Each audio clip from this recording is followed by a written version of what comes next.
Le indagini della Guardia di Finanza e le denunce ai sindacati hanno portato a galla il sistema di sfruttamento nella cantieristica navale di Venezia. Ora serve una risposta da parte delle istituzioni. Questo afferma la consigliera regionale Baldin, chiedendo di estendere al settore il protocollo messo in campo contro il caporalato in agricoltura.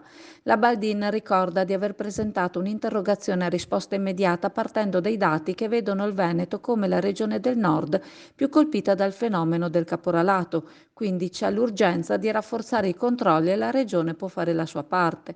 Oggi la CGIL veneziana parla di un vergognoso silenzio da parte delle istituzioni, chiamando in causa Comune e Regione e ricordando di aver segnalato loro il caso dello sfruttamento a Porto Marghera anni fa, senza però ottenere alcun riscontro. Un silenzio gravissimo che i lavoratori hanno pagato caro e che ora deve finire, conclude Baldin.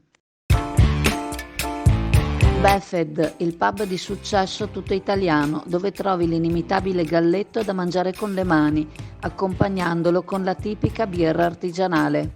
Il galletto è sano, genuino ed eccellente, garantito da filiera controllata Valle Spluga e la birra artigianale nasce dall'esperienza di maestri birrai Befed.